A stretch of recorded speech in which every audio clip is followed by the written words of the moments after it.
tell you guys stories about his disdain for NC State and kind of take you down memory lane there a little bit? I definitely think, being from North Carolina, I definitely know the extreme kind of dissatisfaction with both schools, and kind of both fan bases don't really get along very well, and blue and red's pretty opposite in the color scheme. So definitely something that we're getting fired up, especially coming off a loss. I mean, gives us a little bit more incentive, but you don't really need any more incentive when you play a team right on the road. But does he tell you guys stories, or kind of, he doesn't really tell us too many stories. He just expresses how he feels, and I mean, obviously, he wants us to play every single game like it's the most important game we have, and that's how we're going to play on Saturday. Most people would remember the 51-point win that you guys had here last year. Mm-hmm. I might guess that you remember the game in Raleigh with the pump fake and dunk the yurt more than the game here in Chapel Hill. I don't know about that. I feel like the 50-point win here, especially in front of our home crowd, was definitely something that doesn't happen very often. But I guess never happened. But I think new year, new team. I mean, they've been playing really well. They got some guys that can really put the ball in the basket. I mean, I think Yurt Sevens, I've watched a couple games. He's really playing very well as of late, and should be a really good matchup. Both teams coming in looking for a win, and I think it's going to be a good game. What were the key takeaways from the Virginia Tech game? I just think playing with more effort, playing with more drive to win, and not really being content with mediocrity. And I think it starts at the top with 4 guys who've been through it and been here for the longest. Me, Joel, Theo, and Kenny. We all got to set the tone, and we all got to play with more intensity and play with a better want-to. And we didn't do that on Monday, and we've had 4 or 5 days to recuperate and really get back on track. And it's hard coming off a loss like that because you don't really want to wait. You want to play right away. But it's been good for us, and I think it'll be a good showing on Saturday. Roy was telling us that he's matured quite a bit as he's gotten older in terms of how he approaches the team after losses like that. Have you heard stories from Sean Maye or any of the older guys about how tough he used to be? Yes, sir. He always talks about a lot of the things he says and what he used to do to his teams at Kansas or early in his career here. And he said he's definitely gotten a lot less strict and doesn't run us as much as he used to. But he said he used to coach on fear, and I'm glad he doesn't coach on fear anymore. But he's an unbelievable coach, and he still wants as much out of us as we can give, and I think it's going to be important to give all we can for him on Saturday, especially after the way we performed on Monday. Luke, what were you expecting in practice after the Virginia Tech game, and how did what you guys actually did compare to what you might have feared or expected? Well, luckily we had an off day on Tuesday because the NCAA has to give us a certain amount of off days. But yesterday was a little nervous walking in. You never know with Coach. I mean, I know our strength coach and our trainer was just like up in the air. Like, you don't know how long practice is going to be. You don't know. You know when it's going to start. You don't know when you're going to get home. But yesterday was good. We needed it. It was some things we needed to go through. We needed to build toughness, and definitely feel like we grew as a team, and we need to continue to do that and not really have any more of those setbacks. Roy said just a few minutes ago he's mellowed. Has he mellowed since you've known him?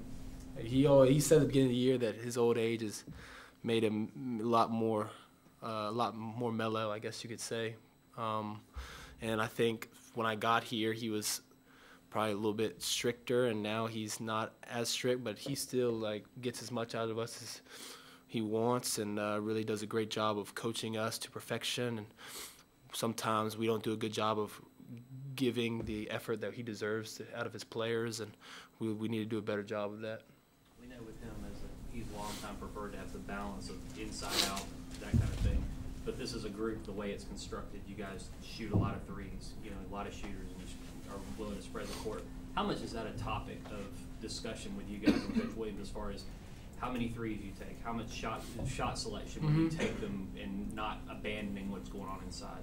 Yeah, he definitely preaches playing more inside out. It's what he's always coached, and I think the game's changing. The game's becoming more of a shooting kind of. The shooter is really something that teams were looking for, and the three-point shot changes games tremendously. I mean, even against Florida State early, I mean, they shot the three unbelievable, and it really got them out to early lead. And just the three-point is such an equalizer, and I think being able to shoot it but also getting to the free throw line, attacking the basket, we didn't do a good job of that against Virginia Tech, and he really preached that in yesterday's practice, and really saying we need to get to the line more, we need to attack, we need to get a ball inside, and just having a better balance. I feel like need to have some more people kind of get to the basket, draw fouls, create intensity, get easy baskets. I mean, relying on the three is great, but when they're not falling, it's really important to get in easy baskets inside. Is he generally okay with y'all's shot selection when you go through? I mean, he said to us there were several in the Virginia Tech game he clearly wasn't happy with, but generally speaking, particularly since you guys have used the small lineup as much as you had, is he okay with them when he's talking to you guys, or he's saying you're taking too many? He's okay with threes as long as they're in the continuity of the offense, and as long as you've proven that you can make them. And we have so many great shooters on our team that I think he's given some of our guys a lot more leeway than others. But definitely think, like I said, we need to get to the basket more and create easier shots to really make the three-pointer a lot more of a open shot rather than forcing it.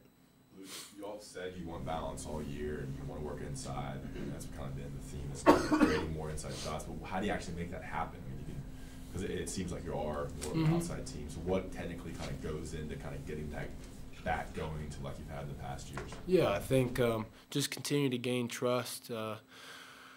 We talked about it a lot as a team, individually, as bigs. We've talked about it like, just when we have position, we need to be able to make sure that when they throw it in, that we make a play. We can receive the ball, we pass it out, get the offense moving. I mean, the guards aren't throwing it in sometimes because they don't really trust the inexperience, and they don't really trust just having somebody in there, and they don't really know what's going to happen. And I mean, in the past, we've had experience inside, been able to throw it in there and know exactly what move, what people are going to do, how they're going to react to it on defense. And I think just having an experience and people not doubling in the post as much because we're a little bit younger and don't really have really great inside threat as of right now, but I think we're definitely getting better, and I think just we need to continue to build that trust, guards, but especially as big men, just really showing that we can dominate in the paint, and we do have guys that can really make that happen. Almost all the time, coaches and players get a win, kind of move on quickly from that and focus on the next game. But when you lose a game and lose the way you guys did the other night, do you kind of allow that to sort of linger, to kind of use as fuel going into the next game, or can that have a negative effect if you let it linger too long? I think Coach really talks about just moving on next game and really not letting things kind of settle too long. But, I mean, we don't really need anything to settle to get fired up for our game on Saturday. I think any rivalry game, you're going to be excited, and it's another game, another chance to step out on the floor with your team and get that losing taste out of your mouth. I mean, I love to win, but I definitely hate losing way more. So. Luke, Joel said last week, sitting up here, that the extra minutes that he's been playing of late at the end of games can sometimes kind of tire him out. Mm-hmm. You're playing 33 minutes a game in conference play. Has the minutes kind of caught up with you? Have you noticed that? Has it been an issue at all? I don't think it's been an issue for me. I feel like I'm in pretty good shape, and really pride myself in working harder and being more of a kind of outworking my opponent. And I think at the end of games is really when I feel like I'm at my strongest. But I will say that Saturday, Monday is definitely a quick turnaround, and that's the first time I've ever experienced it this season. And I know we have looked down the road a little bit. We have a Thursday, Saturday, Monday, and I mean, that's definitely going to be something that I got to do a better job taking care of my body. And but I really think that I've prepared myself in off season for those type of games, and really need to continue to keep my body. And I mean, Jonas and Doug do an unbelievable job of making sure that we're kept up with, and I think it'll pay off down the road. One more, anybody? Are we good? How's your nose? A lot better. Almost gone. Keep using Hopefully it won't scar lotion. too much. Use the lotion, man. I'm trying. Yeah. Yeah. That's your body picture now. Thank you. Thank you, guys. Thank you. Thanks, William.